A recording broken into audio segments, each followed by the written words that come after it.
اسماء جمع ہے اسم کی، اشارات جمع ہے اشارتن کی۔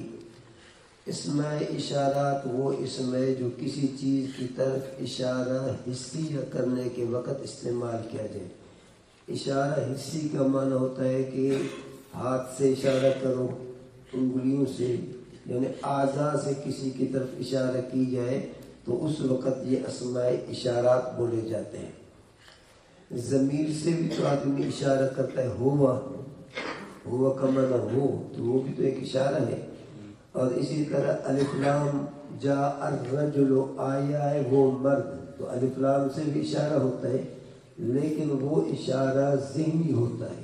وہ اشارہ کیا ہوتا ہے؟ ذہنی، یعنی اس اشارے کا تعلق ہاتھ سے، انگلیوں سے، کسی اعضاء سے نہیں ہوتا ہے۔ تو اسماء اشارات وہ اسم ہیں جو کسی چیز کی طرف اشارہ حسیہ کرنے کے وقت استعمال کیے جائیں۔ حسی اشارے کا معنی ہے جو ظاہری اعضاء سے آدمی اشارہ کرے، ہاتھ سے اشارہ کرے، انگلیوں سے اشارہ کرے۔ جن چیزوں کی طرف اشارہ کرے اس کو کہا جاتا ہے مشار الیہ۔ جس چیز کی طرف اشارہ کی جائے اس کو کہا جاتا ہے مشار الیہ۔ اب اگر مشار الیہ مذکر ہے، واحد مذکر ہے، تو اس کے لیے آتا ہے ذا کا معنی یہ ایک مرد، زان زین کا معنی یہ دو مرد۔ اگر مشار الیہ دو ہیں تو بولا جائے گا زان رفیع حالت میں، زین نصبی جری حالت میں۔ اور تا تی تے زہ زہی تیہی، اس کا معنی یہ ایک عورت۔ یہ 6 کلمات ہیں جو واحدہ مؤنثہ کے لیے استعمال کیے جاتے ہیں۔ ان میں سے جون سا کلمہ بھی آدمی استعمال کرے اس کا معنی ہوتا ہے یہ ایک عورت۔ تانے کا معنی یہ 2 عورتیں، اور تینے کا معنی بھی یہ 2 عورتیں۔ اولا الف ممدودہ کے ساتھ اور اولا بغیر الف ممدودہ کے، اس کا معنی ہے کہ یہ بہت سے مرد یا یہ بہت سی عورتیں۔ اتنی بات آگے ذہن۔ اسماء اشارات ان اسموں کو کہا جاتا ہے جو کسی چیز کی طرف اشارہ حسیہ کرنے کے وقت استعمال ہو۔ اسماء اشارات یہ ہیں ذا و زان و زین، تا و تی و تے و تہی و زہی و تان و تین و اولا و اولا۔ اب یہ زان زین اگرچہ بظاہر رجلان رجلین کی طرح ہے، ظاہری آدمی کو یہ وہم ہوتا ہے کہ یہ مورب ہے۔ رفیع حالت ان کا الف کے ساتھ ہے، نصبی جری حالت بولو تو صحیح یا کے ساتھ ہے، حالانکہ یوں نہیں ہے، بلکہ یہ زان زین کو مستقل طور پر واضح نے اسی طرح وضع کیا ہے۔ یہ زان تسنیہ کے لیے رفیع حالت میں، زین تسنیہ مذکر کے لیے نسبی جری حالت میں، خود واضح نے ان کو اسی طرح وضع کیا ہے۔ یہ نہیں ہے کہ زان زا کا تسنیہ ہے اور زین جو ہے وہ زا کا تسنیہ ہے، جیسے رجل سے رجلان رجلین، یوں نہیں ہے۔ اگر یہ زا سے بنتے ہیں، زا کا معنی ایک مرد، اور اس سے تسنیہ اور جمع بنتے، پھر یہ زبان زبین آتا، زان نہ آتا بلکہ زبان زبین آتا۔ تو اس لیے یہ زان زین یہ بظاہر آدمی کو ایک دھوکہ لگتا ہے کہ یہ مورب ہے رجلان رجلین کی طرح، اگرچہ شکل ان کی رجلان رجلین کی طرح ہے، لیکن یہ حقیقت میں مستقل الفاظ ہیں، مستقل طور پر ان کو واضح نے وضع کیا ہے۔ یہ کسی واحد سے بنائے نہیں گئے ہیں، جیسے رجلان رجل سے بنایا گیا ہے، رجلین رجل سے بنایا گیا ہے، یہ کسی سے بنائے نہیں گئے ہیں، بلکہ اسی طرح ان کو واضح نے وضع کیا ہے۔ اتنی بات آگے ذہن میں۔ اولا الف ممدودے کے ساتھ اور اولا الف مقصورہ کے ساتھ، اس میں واو کا لکھنا واجب ہے۔ حمزہ اور لام کے درمیان جو واو لکھا ہوا ہے، اس واو کا لکھنا کیا ہے؟ واجب ہے۔ یہ واو لکھنا واجب ہے، پڑھا نہیں جاتا ہے۔ یہ واو کیوں لکھا جاتا ہے اور پڑھا نہیں جاتا؟ جیسے وہ امرن کے اندر واو جو ہے وہ لکھا تو جاتا ہے لیکن اس کی وجہ یہ ہے کہ اگر واو کو نہ لکھیں تو الا کی صورت کے اندر ایک ہے الا، ایک ہے الا۔ اگر الف پر کیا ہے اعراب نہ ہو، حمزے پر اعراب نہ ہو تو پڑھا جائے گا الا یا الا۔ اب اگر کوئی اس کو الا پڑھے تو یہ الف جارہ ہوگا، اگر کوئی اس کو الا پڑھے تو یہ الف اس میں موصولہ ہوگا۔ تو اس میں موصولہ حرف جارہ اس میں اشارہ میں فرق کرنے کے لیے بزرگوں نے واو کو واجب قرار دیا ہے۔ جب حمزہ اور لام کے درمیان واو لکھو گے تو اس کا معنی یہ اس میں اشارہ ہے۔ جب واو نہیں لکھو گے تو سمجھا جائے گا یا تو یہ الا حرف جارہ ہے یا یہ الا اس میں، بولو تو صحیح، اس میں موصولہ ہے۔ اس لیے ان کے درمیان واو کا لکھنا واجب ہے۔ اتنی بات آگے ذہن میں۔ اسماء اشارہ جو ہے وہ تین طرح سے استعمال ہوتے ہیں، قریب کے لیے، متوسط، بعید کے لیے۔ قریب کے لیے جب استعمال ہو تو ان کے ابتدا میں ہا تنبیہ کا لگایا جاتا ہے، ہا زا، ہا زان، ہا زین، ہا اولائی، ہادہی وہ واحد مونس کے لیے، ہاتان، ہاتین، ہا اولائی جمع مونس کے لیے۔ جب مشار الیہ نزدیک ہو تو پھر اس میں اشارہ کے ابتدا میں ہا تنبیہ کا لگاتے ہیں، جس کا معنی ہوتا ہے یہ۔ اب یہ جو ہے نزدیک کے اوپر دلالت کرتا ہے۔ اور کاف جو حرف خطاب کا ہے، بعض حضرات کہتے ہیں کہ یہ مشار الیہ متوسط کے لیے آتا ہے، لیکن محققین کے نزدیک یہ کاف خطاب کا بعد کے لیے آتا ہے۔ مشار الیہ دور ہو، ان کے نزدیک گویا کہ دو صورتیں، یا مشار الیہ قریب ہوگا یا دور ہوگا، متوسط ان کے ہاں بالکل ہے نہیں۔ بعض حضرات کاف خطاب کو جو ہے متوسط کے لیے استعمال کرتے ہیں کہ ذاکا، ذاکما، ذاکم، جب مشار الیہ نہ قریب ہو نہ بعید ہو، متوسط ہو۔ لیکن محققین کہتے ہیں نہیں، بلکہ یہ کاف خطاب کا یہ بعد کے لیے آتا ہے۔ یہ کس کے لیے آتا ہے؟ ذاکا، ذانکا، زینکا، اولائکا، تیکا، تانکا، تینکا، اولائکا۔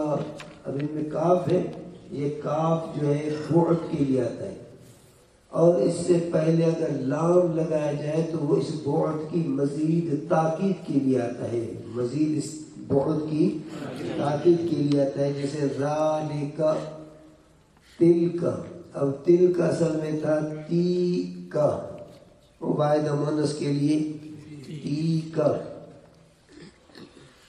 تیکا۔ پھر یہ لام حرف ہے، اور حرف جو ہے وہ مبنی ہے، اور مبنی میں اصل ہے مبنی بر سکون۔ مبنیات میں اصل کیا ہے؟ مبنی۔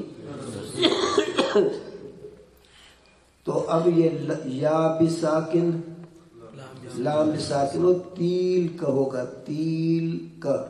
پھر التقاء ساکنین سے اس یا کو گرا دیا، تلک الرسل۔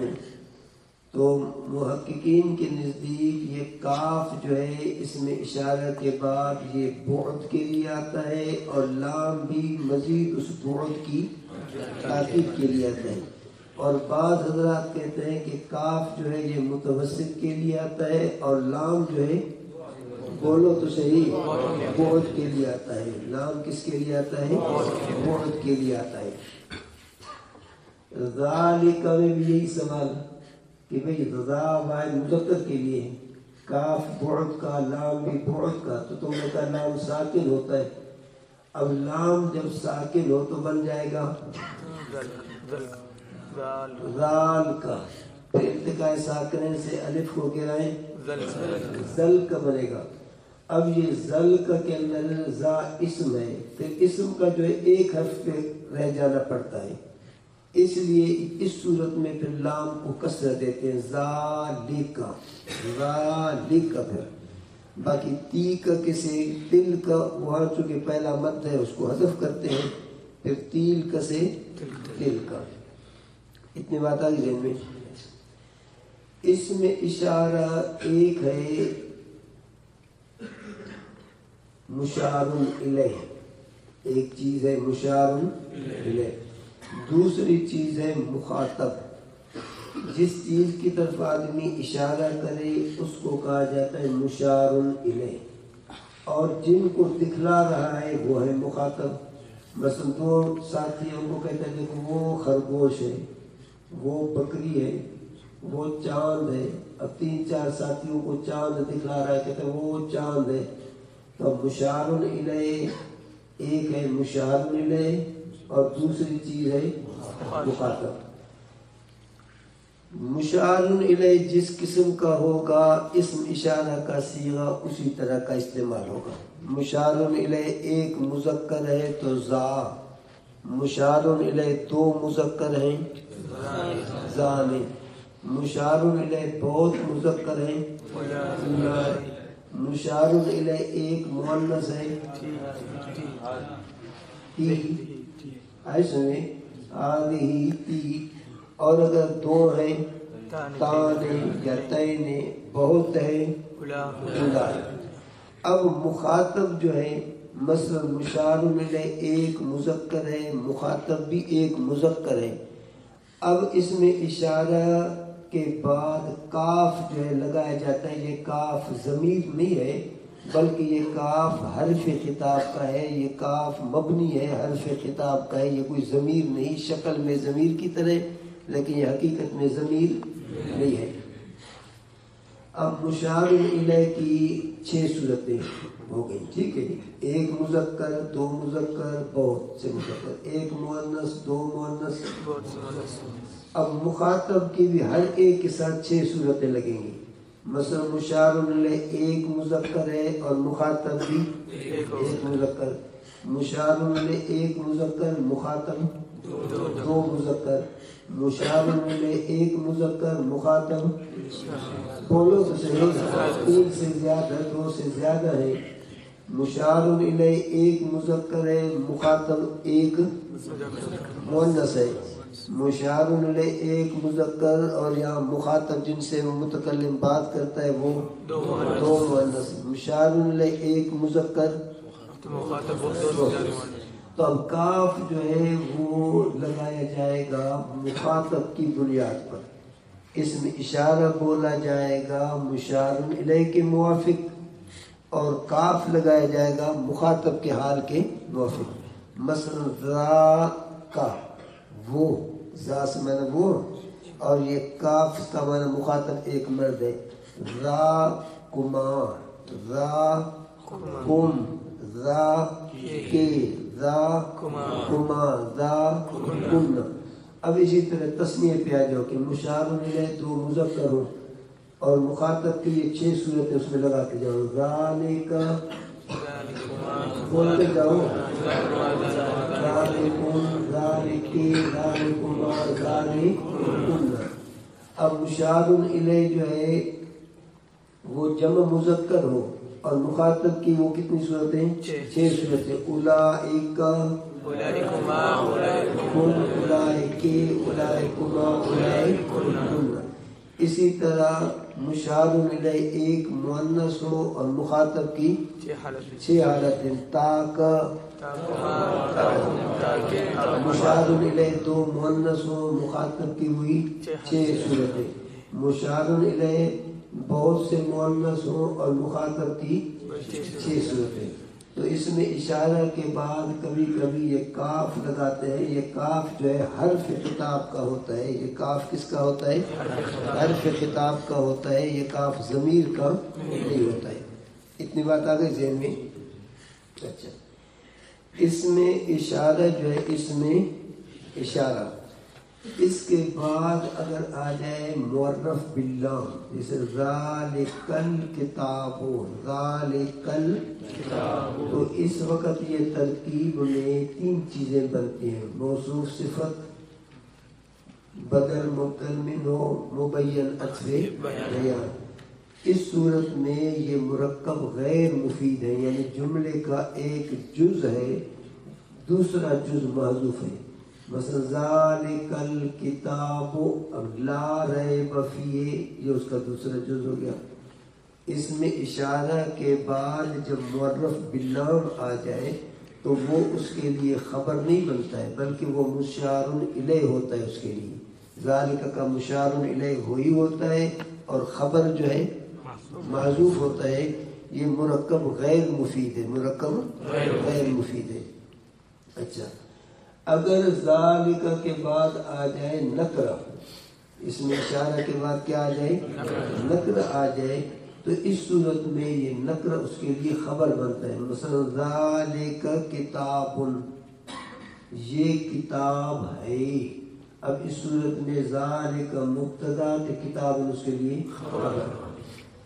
معرف باللام کی صورت میں ترجمہ ہوگا ذالک الکتاب کا معنی کرو گے یہ کتاب، بس ہے نہیں ہے. پھر موصول صفت والا ترجمہ کرو، بدل مبدل منہ عطف بیان والا جو بھی کرو، لیکن ہے نہیں لگاؤ گے. چونکہ ہے لگاؤ تو پورا جملہ بن جاتا ہے. ذالک الکتاب کا معنی یہ کتاب، ذالک کتاب کا معنی یہ کتاب ہے. اتنی بات آئی ذہن میں.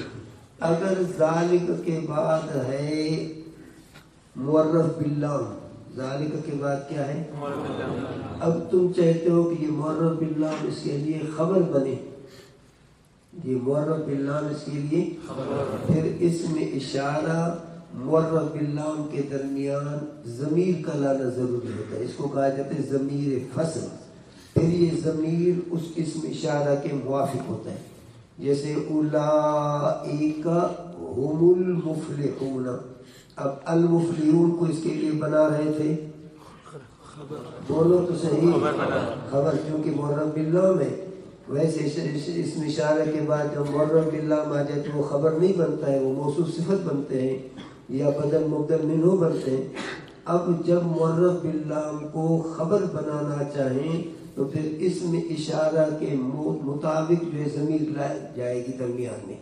اگر اسم اشارہ واحد مذکر کا ہے تو ضمیر بھی جیسے ذالک هو الفوز العظیم. اب ذالک الفوز اگر کہیں تو الفوز خبر نہیں بن رہا ہے. اب ذالک اسم اشارہ واحد مذکر کے لیے تو اب اسم اشارہ معرف باللام کے درمیان ہوا لایا، اور ادھر اولئک کس کے لیے ہے؟ جمع مذکر کے لیے، تو اس کے موافق ضمیر فصل کا لایا اولئک هم المفلحون، اولئک هم الراشدون، اولئک هم المؤمنون حقا. اتنی بات آ گئی ذہن میں. اس میں اشارہ کے بعد اگر کیا ہے علم آ جائے، کیا آ جائے؟ تو یہ بھی آپس میں مبتدا خبر بنتے ہیں. جیسے ھذا زید، یا کیا ہے اسم اشارہ کے بعد معرفہ آ جائے لیکن اضافت کے ساتھ، معرف باللام کے ساتھ معرفت. مثلا ھذا قلم سعید، ھذا قلم، تو اس صورت میں بھی آپس میں مبتدا خبر بنتے ہیں.